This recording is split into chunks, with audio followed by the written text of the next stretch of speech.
You're listening to How India's Economy Works, hosted by journalist and author Puja Mehra.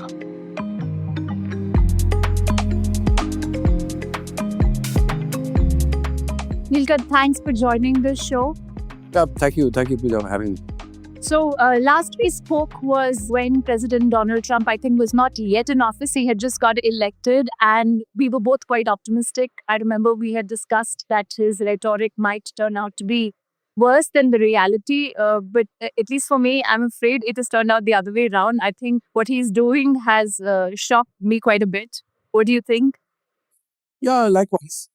What I think we are now seeing is the president testing out the limits of his executive authority, is breaking apart or at least stopping to disrupt the strategic alliances that the US had been trying to stitch for a long time. Now you must have seen he started to question economists who are writing stuff which is not in line with his thinking. He has, of course, disrupted and negotiated deals with universities. He's fired the statistics folks at the Bureau of Labor Statistics. So I think the number of things that he has attempted to do in testing the limits of institutional control. And so what I find absolutely remarkable is that those checks and balances are not yet showing up, meaning that within the Republican Party or within the Congress, we are now starting to see, I don't know if you saw that questioning of Scott Bessent by a congressman on who will pay the tariffs, and he just couldn't give an answer. So at least some pushback has started. I think that pushback will intensify as the months roll by. But so far, I think the disruptive nature and I would say somewhat self-obsessed, well, he was always known to be self-obsessed, but at the expense of the country that he represents, I think that has been quite negatively surprising. Not only internal checks and balances in the US, but also the entire might of the EU, of Japan, Korea, large economies of the world, large trading partners of US. They haven't resisted as much, other than China, of course, which is playing a strong hand. We haven't seen internationally also any pushback against President Trump's plans. But I wanted to focus today, Neelkanth, in this conversation with you on, what are the odds for Trump tariffs that have been announced on India's exports, currently at 50%, 25% tariffs, which were announced as reciprocal tariffs, and 25% penalty for importing a lot of Russian oil. Less than China, but yeah. What are the odds of this getting revised either upwards or downwards, given we know that in another 10 days or so, negotiations between the USTR team and India will resume in India? Yeah, no, as I understand, the negotiations are still ongoing, and there is at least a newspaper headlines talked of the Prime Minister when he goes to the UN General Assembly. If sufficient progress has been made, maybe there will be a summit meeting. So let's take a step back and see where we are in the big picture. Part of the negotiating tactic, and it tells you how successful, at least on negotiations, he has been, that in trying to stitch bilateral deals and completely sidestepping the multilateral forums, President has managed to break down the resistance of individual countries, which is why the success with Japan and Korea and Europe. Frankly, some of the commitments made seem more to be just for the headlines. It is not clear exactly how the $600 billion and the $500 billion of investments that have been promised, they will be tracked. What is the form of that? So those things have not been discussed, but at least the fact that everyone has bent the knee has been quite remarkable. To some extent, that is not surprising in the sense that all of these countries are dependent on the US for their military support. So Germany has a US base, Japan has a US base, Korea has a US base. And therefore, I think there is a strategic vulnerability in standing up and upsetting the president. Now, like most politicians, and politicians everywhere are very savvy, smart. You don't get to be the prime minister or president of a country unless you are extraordinarily capable of withstanding pressure, trying to time your decisions. And then coming to the India discussion and bringing it into context, unlike 25 years back, there are many more voices in the India-US relationship now. So just 3-4 weeks back, even the Trump administration was negotiating and discussing with India on technology and AI alliances. remember that, trade deals, goods trade deals are not the only issue in the world. So there are going to be defense partnerships. However powerful the US may be, it will need allies. It has to choose those allies in a tactical decision as it tries to get close to China to at least get a deal signed, which frankly is now obvious to China and to the rest of the world as well. He may be pushing away some of the allies, but eventually, there was a reason why for 25 years the US was courting Japan and India and Australia and forming the Quad. AUKUS is now history, but there are other alliances that the US has to respect. There is also the services related alliance, meaning that while he has deliberately kept services out of this gamut, partly because he is trying to placate the MAGA crowd, which is mostly interested in manufacturing jobs, but partly also because the US has an upper hand and a better trade balance, and therefore it does not want to mention it. But eventually that has to become part of the picture. So the fact that 30 to 40%, if not higher, of employees of US banks are stationed in India, the fact that most tech companies, Amazon, Google, Meta, they have billions of users in India, and they have large development centers in India. These are not issues to be, it's unlikely they're not going to emerge. They will come up. So if the US administration thinks that the narrow prism of goods trade and that too bilateral negotiations is the only discussion they're going to have with every country, I think they're gravely mistaken, and clearly they're not that stupid. So it is just a negotiating tactic that you pick up one issue, and create such a song and dance and create this aura that, oh, I'm a madman, I can do anything, I will break things apart. You stand up to me, I'll give you 100% duty. I don't care if it hurts me. I don't care if it hurts my strategic intent. So I think it is okay to play that tactic once. Remember, as someone was writing, that 1 year back, we were all discussing whether Kamala Harris would be able to win and Mike Waltz was a common man. And here we are 1 year later, and it seems like President Trump has basically no checks and balances. So coming back to the question, I think as the relationship is multilateral, has multiple fronts, it is going to be hard for the US to keep India in the boondocks or at least in the jail, saying that, I'm going to punish you with 50%. With what face is he going to talk to President Modi, Prime Minister Modi, the next time he has to sort of ask for something? See, it is not that this country of 1.4 billion people with $250-300 billion of exports and pretty much accounting for a large part of global chip design and global software development can be just brushed aside. That will happen, and therefore I think these duties will fall to a more reasonable level.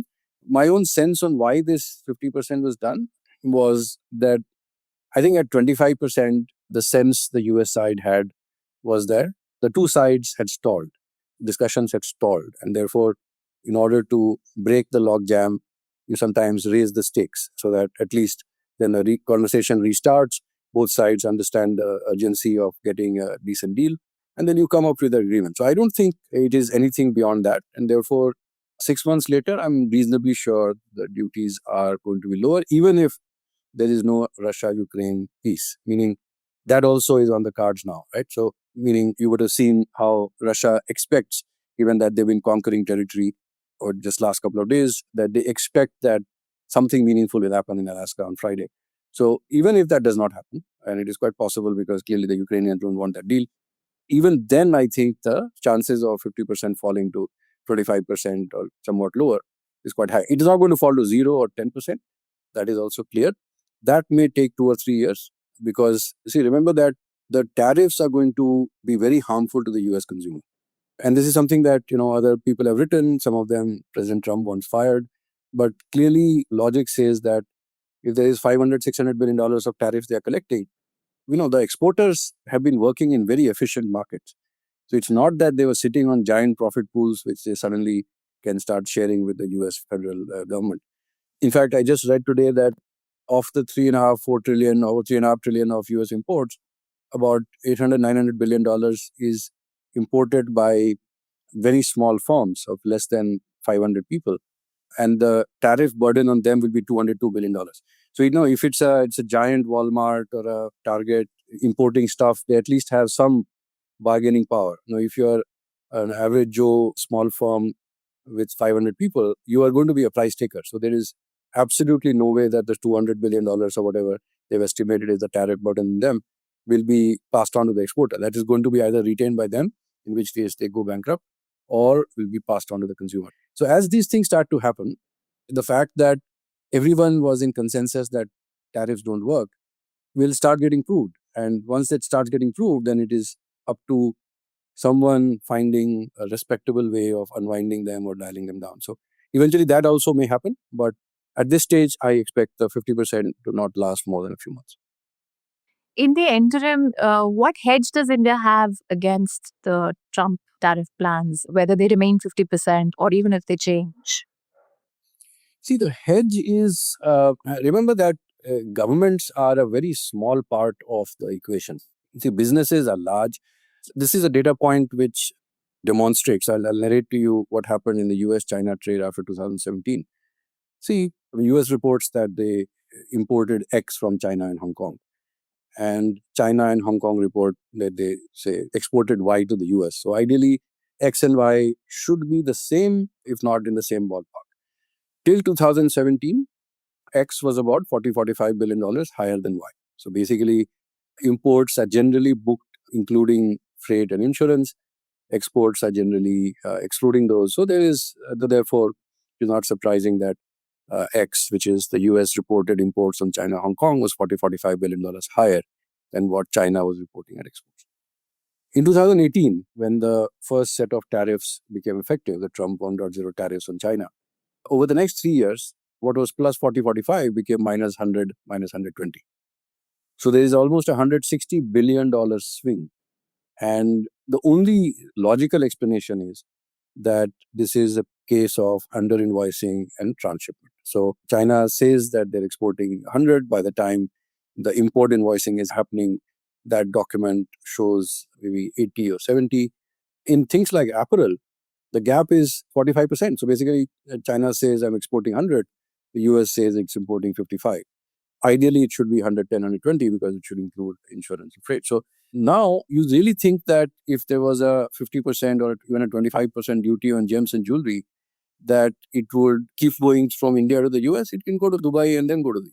If you're doing commodities like chemicals or petrochemicals, various types of metals, the economies that can ship to the US maybe will keep shipping. Everyone else will ship to other markets. So there will be a period of, I think, 3 to 6 months, maybe in 1 year, where people find other sources.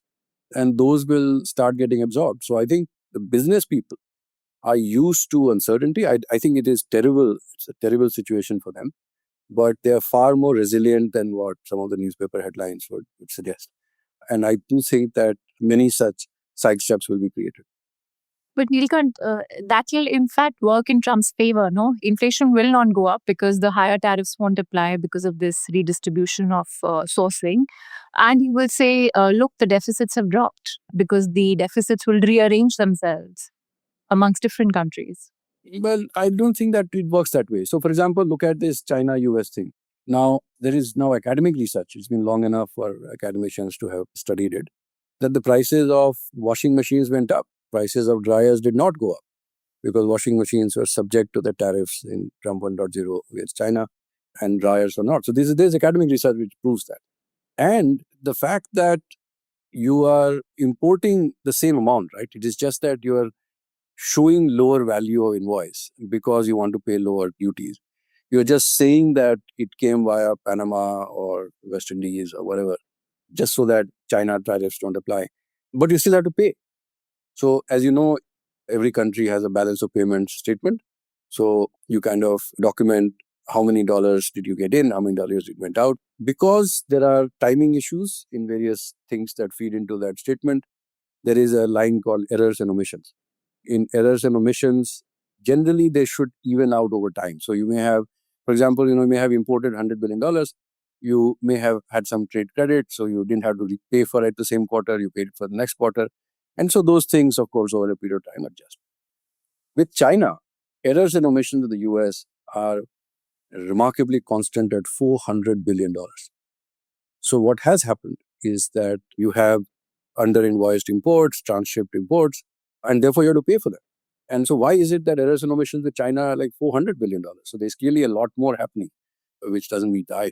And remember that the voter, who is finally what any political leader relies on, feels the real economy. See, forget about the statistics and the rhetoric. It is finally the real economy that matters, right? So if these hundreds of thousands of firms which are small importers and add up to 800, $900 billion of US imports and are going to be paying about 1/3 of the extra tariffs the US is going to collect, guess what? I mean, I don't think they have the ability to absorb it. So I think they are going to pass it along and prices will go up. So whether jewelry trade is shrinking or not, finally, it's not very important in the sense that the US reported numbers, it seems that imports from China have fallen. But the fact is that value add that is coming from China in US imports at US consumption remains very high. And I think that the macroeconomic impact of that, I think, will still be fed. So transshipment, in fact, it actually weakens the state, that you are actually losing on revenue. You are encouraging illegal behavior, which again, the way the president seems to be going, he doesn't seem to have a problem with that, doing illegal things and cutting side deals and all that. But the point is that in the economy, if there is a negative impact, it will show up in one form or the other. And frankly, we are not here to decide on what the US politics will be. I mean, so the bigger question for us is how big and how bad will the impact be on India? I think at 50%, I think it will be substantially negative in the short term. But I think the impact overall, I mean, we are not a very goods exports driven economy. So when we're thinking about Indian prospects, I worry a lot more about the pace of monetary transmission of what the RBI is doing than how long 50% tariffs take. But the politics in India will also come into play. If there is a loss of export competitiveness in labor-intensive industries like textiles, etc., millions of jobs, at least 2 million jobs will be affected, if not lost. That is correct. See, but one of the reasons that trade balances are very hard to shift very quickly is that you can't build those supplies that fast. So while we may think that apparel is semi-skilled, or like ready-made garments, making them is a semi-skilled job. I mean, suppose that you have 2 million people and all of them, all the 2 million, I think that number will be much smaller, people who directly get affected, but still a large enough number. But what I'm saying is, even if it is, say, 500,000 people, unless you're saying that that will be replaced by machines, in which case they would have been done by machines anyway already, you have to find those 500,000 people somewhere. So if the argument is that those 500,000 people are available in Vietnam, all that, through the mess that Bangladesh is today, some buyer is able to go and get those things stitched there. Or as some of the Trump team members say, that we will start doing all the last mile screwing on nuts and bolts also in phones in the US. I have a friend who is a very senior person in robotics company. He was saying, we keep saying that we have to manufacture in the US, but it's a US company. So he says, where are the workers? Point is that it's not going to be easy. It's not easy for the importers either. So the fact that the newspaper headlines are saying that those guys are pressuring the Indian suppliers that, oh, we can't order right now. But, they can't have empty shelves on Christmas, right? So they have to find something. And at very short notice, finding that scale of supplies, billions of dollars, no one is sitting with that kind of spare capacity. So they will also be willing to say, oh, you know what, why don't you just move it to Nepal or just move it to Singapore or to Dubai and we will take it from there. So this is exactly what, when the first Russian sanctions were happening, this is kind of what happened with, for example, the tea exports. So you lose maybe 1%, 5% of the business, but it's never as big as what the headlines say. Yeah, I don't think production capacity and labor supply can overnight be sort of put up in other countries, especially if they're not as large as India is. But still, over a period of time, do you think manufacturing value chains are going to see a change? Also, because all of a sudden, geopolitics seems to have become very important and that is determining so much. How is that going to play out? So that is, I think, the policy error that we get into, because we start letting the newspaper headlines and a few people's ability to dominate those headlines on a daily basis start influencing our thought process. So this is a simple thought experiment that I would like to place in front of you. One is that we are, give or take, a $4 trillion economy today. At some point, if you are bullish, it could be 15 years.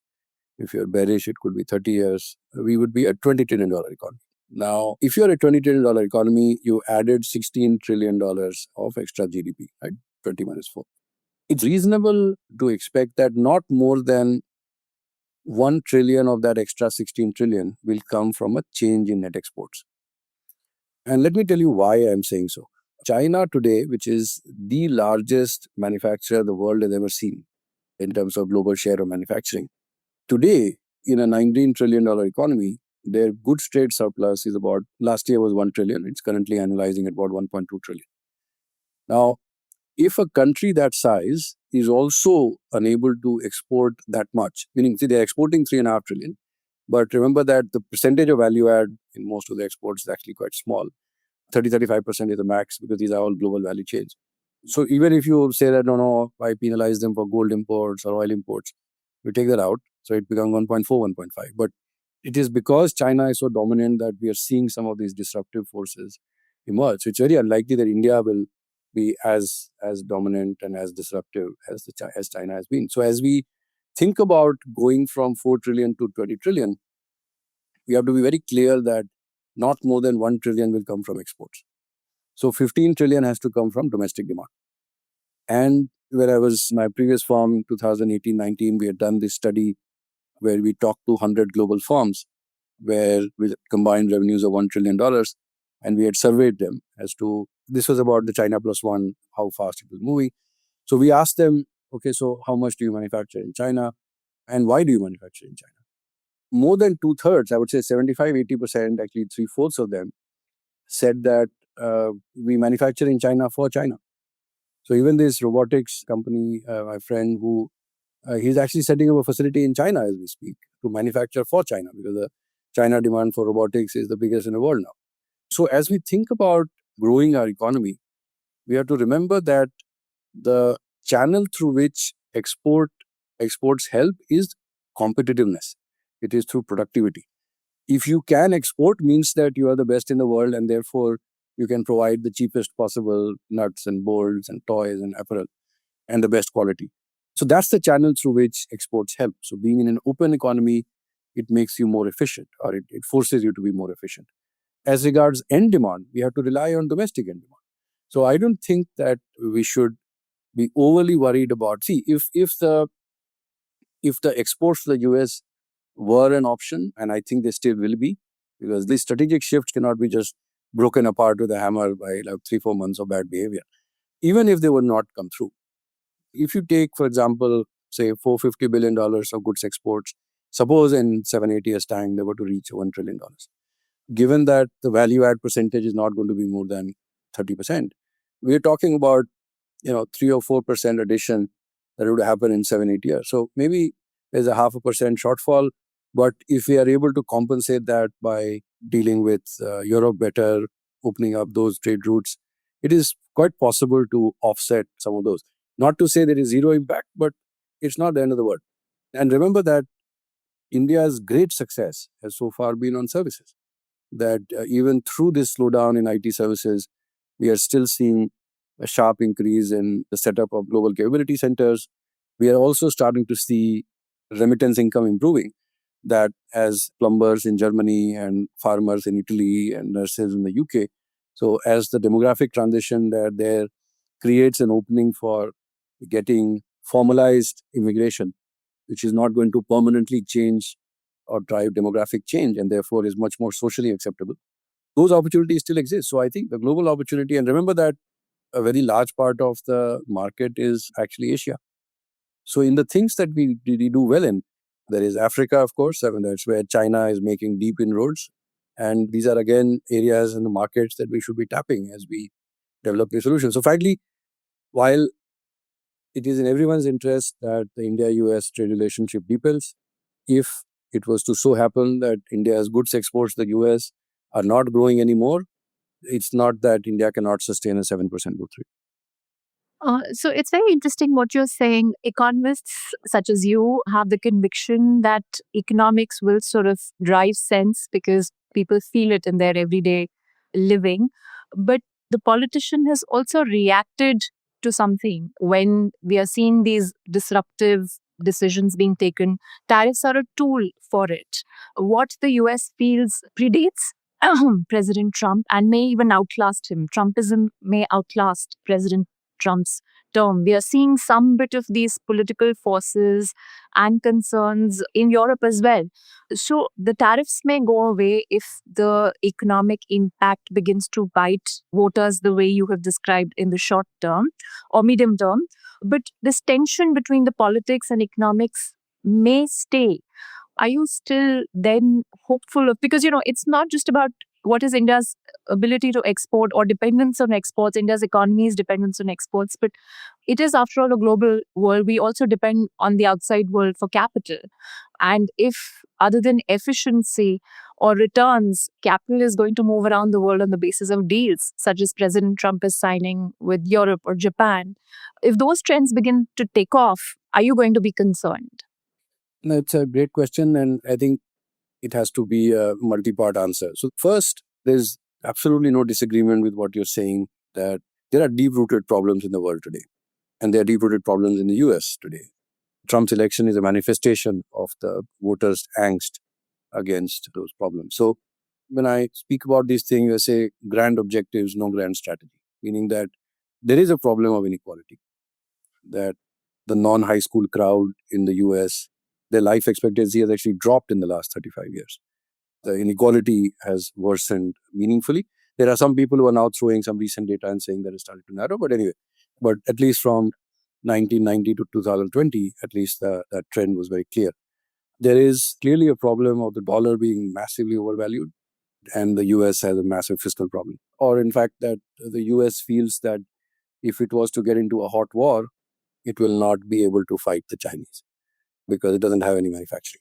So it can't build ships. Well, it can build ships. It's not building enough ships. It struggle to have the manufacturing for, say, even basic things like penicillin. And therefore, it's very worrying. So those concerns, I think, perfectly valid.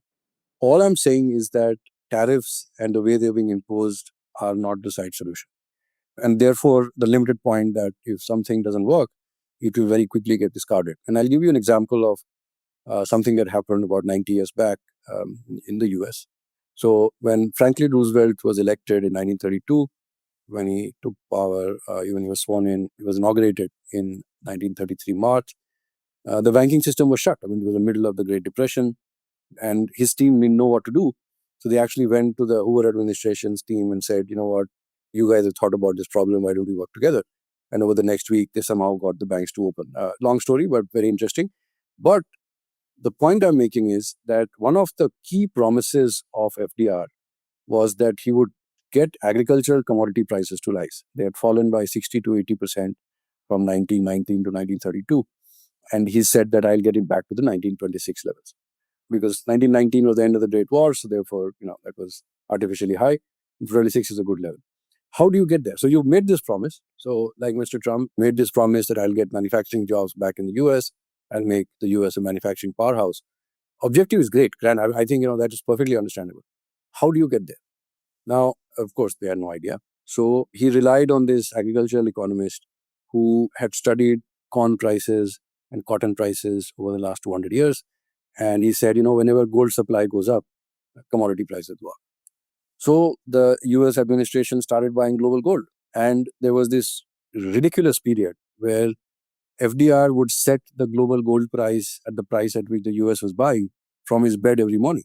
There's an incident I read where he said, oh, I will raise it by 21 cents. And someone said, why? He said, oh, it's 7 into 3. The point is, they kept trying it till the time it didn't work.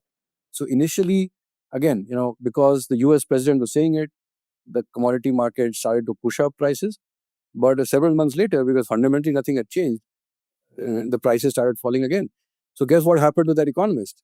His opinion was no longer sought. So he used to travel from New York to Washington every month to give advice to FDR. He used to make nice charts. He suddenly became shunted out. And then a stronger decision was taken. This took about a year.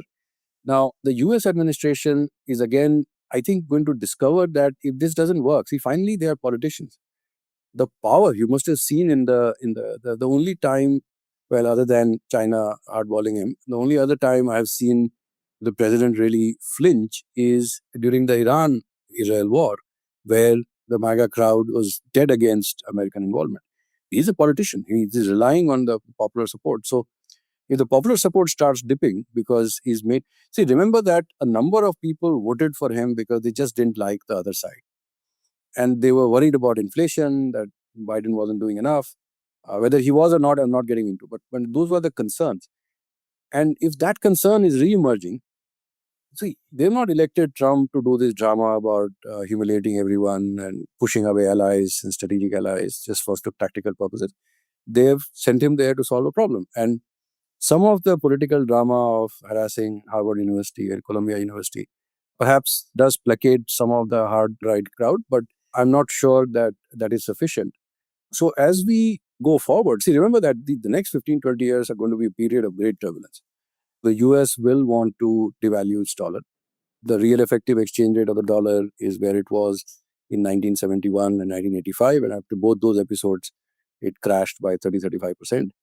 The Chinese real effective exchange rate is down 18% in the last 3 years because their inflation is nearly zero, and they are continuing to invest in new capacities. So their inflation will be zero. So remember that if the USD CNY or the CNY INR are unchanged, every year, and our inflation is 4%, every year the Chinese manufacturer is getting 4% more efficient. So how do you counter that? And should you counter that? I think those are very important questions. So that's a big problem. I think the issue of the US fiscal being completely out of control is another huge question.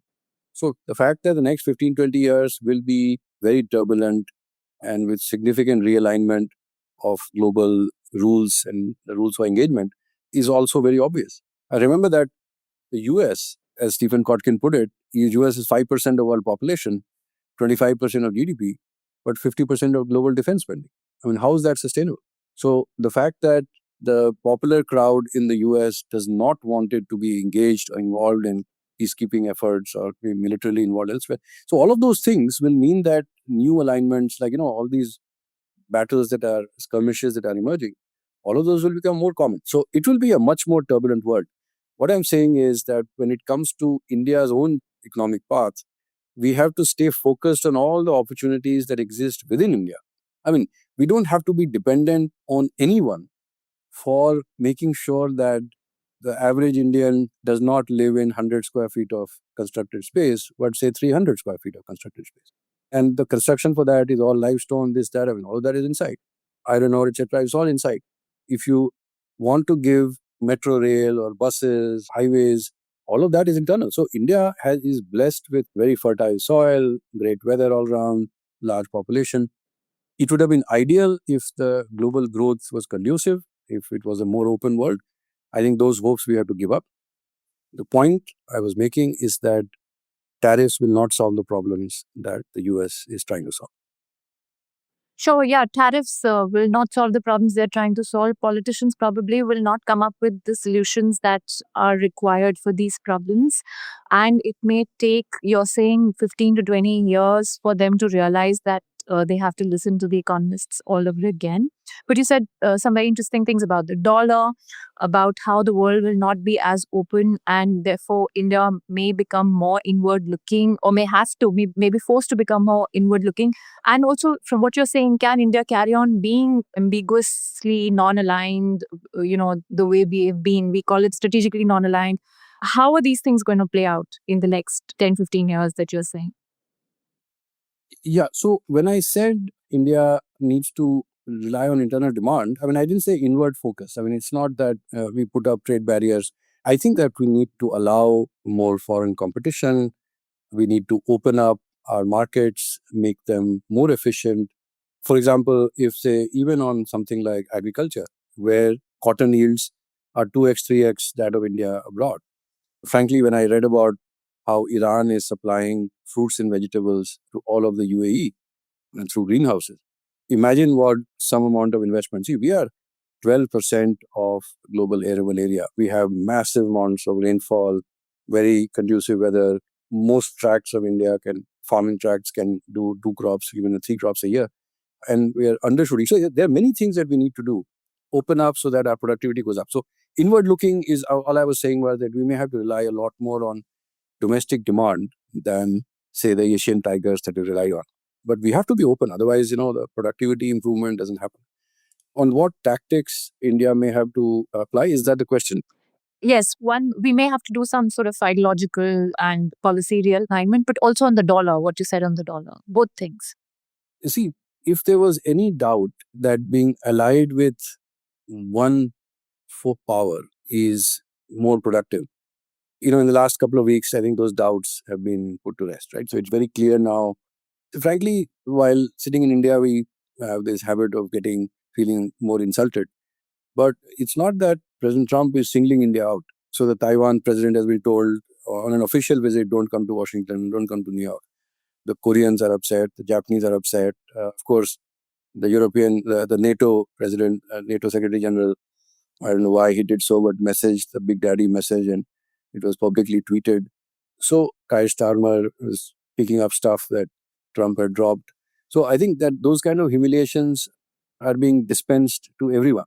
It is not just India. And therefore, the fact that even the US is not really interested in being the policeman of the world, at least till the time it has sorted out its own problems, is a reality. And so therefore, you have to kind of fend for yourself and therefore have multiple alliances. And this is what diplomats call the absence of binaries, right? That no country will be a permanent friend or a permanent enemy. And therefore, you have to be absolutely pragmatic in terms of dealing with various nations. So take China, for example.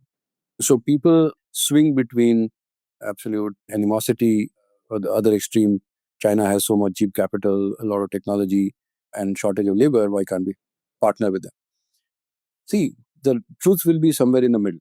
And the parallel I give is if you take China and Japan, if we are still upset about the 1962 war, think about all the things that China and Japan have been through from the time, even before that. Of course, before that, China was a dominant power, but after the Meiji Restoration, they've had some humiliating wars for China, where the Japanese business people in Shanghai were actually acting as spies for the Japanese army.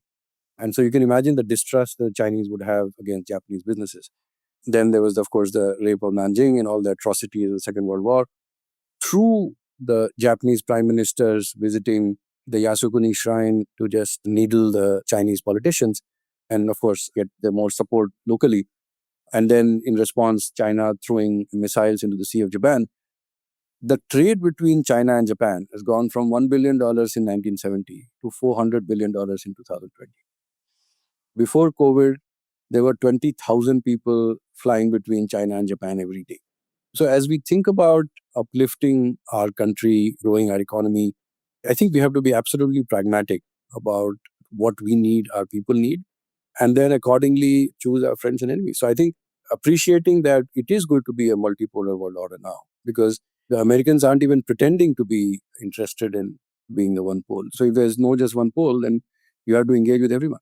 So that is going to happen. Now, on the dollar itself, see, the reason why the dollar could fall as much as it did after 1971 and 1985 was that the only relevant economies, large economies in the world at that time were Germany and Japan.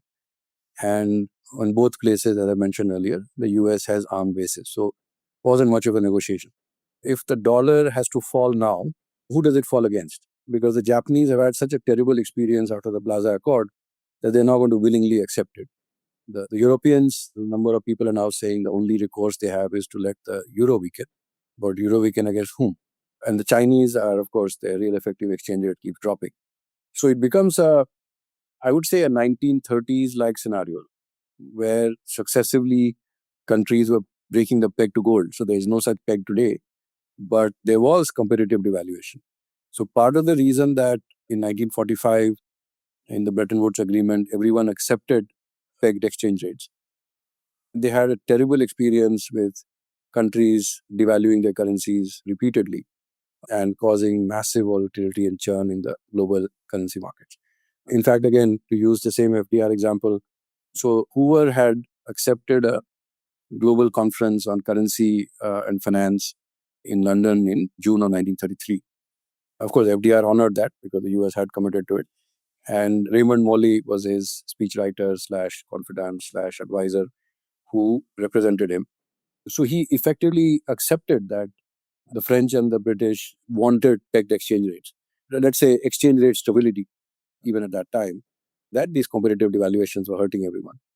And Raymond Wally apparently accepted that, and he thought that FDR would be supporting him. But at the last minute, FDR switched his stance. So he was still in the US, of course, Raymond Wally was in London. And the reason was America first. He felt that if he pegged the exchange rates at that time, the flexibility he would have in pushing up corn prices would be constrained. So throughout that decade, countries were busy devaluing their currencies and finding mechanisms to do that. So that's going to be the scenario, I think, in the next couple of years, till the time that, hopefully without a war, some agreement is reached on what the best mechanism is going to be. But till then, the fact that our balance of payments remains a bit stretched in the near term. I think in the medium term, we are quite balanced. Our current account deficit is nowhere as close to as large as it used to be. We are not as dependent on foreign capital just for stability of the currency. Of course, to grow faster, we need a lot more capital. What may actually happen is that as countries try to devalue their currencies, they may be forced to send capital out. So remember that what China is doing is allowing more Chinese to buy foreign assets because their trade surplus is not going to fall. Not going to fall is maybe too strong a statement, is unlikely to fall because they still have overcapacity. They're still building capacity in heavy machinery and equipment like, ships and cars and heavy machinery. They're still investing and exporting and dominating the world. So their trade surplus may remain quite wide, in which case then there would be a pressure on the RMB to appreciate. So to counter that, they're opening up, so allowing more capital to go out. So an environment where most currencies, most economies are wanting their currencies to depreciate, I think access to capital should become slightly less of an issue. So if you can provide reasonable returns, which I think India can, given the amount of growth that we can deliver, I think access to capital will be slightly less of an issue. But we have to be very careful in calibrating to the right basket and not letting the currency appreciate too much whenever that happens. So just to sum up, last question, there isn't any need for us to in any way recalibrate our assessment of India's growth trajectory or even policy frameworks for developing. With minor tweaks, we'll manage. Not minor tweaks. See, I think it is times like these when tough decisions are easier to take. See, remember that any economic decision, even if it is massively positive for the collective, it ends up hurting someone. And that's the reason why we don't want to take them. That's why it's easier to block decisions than to take new ones, right? So it's times like these when we need to take a hard look at ourselves, see this as an opportunity to reform, unlock a lot of the barriers, hurdles we've placed on entrepreneurs, on farmers, and allow them access to better technology. And so if we use this in the right way, then clearly the fact that the world is more turbulent or is going to be more turbulent, or the world markets may not be as open as they used to be when China was growing, will become less of an issue. But it will require us to work very hard. Otherwise, I think sustaining these growth rates will be a challenge.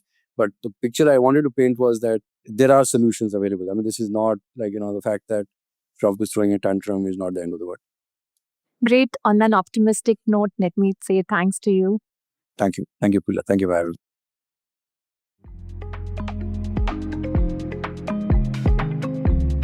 You've been listening to How India's Economy Works, hosted by journalist and author Puja Mehra. Do stay connected with more of our coverage at The Core. You can check out our website or sign up to our newsletter at www.thecore.in. That is www.thecore.in. Do also track us on LinkedIn, where we usually post synopses or extracts of our top stories and interviews. We would love your feedback, so do write to us at feedback@thecore.in. Thank you for listening.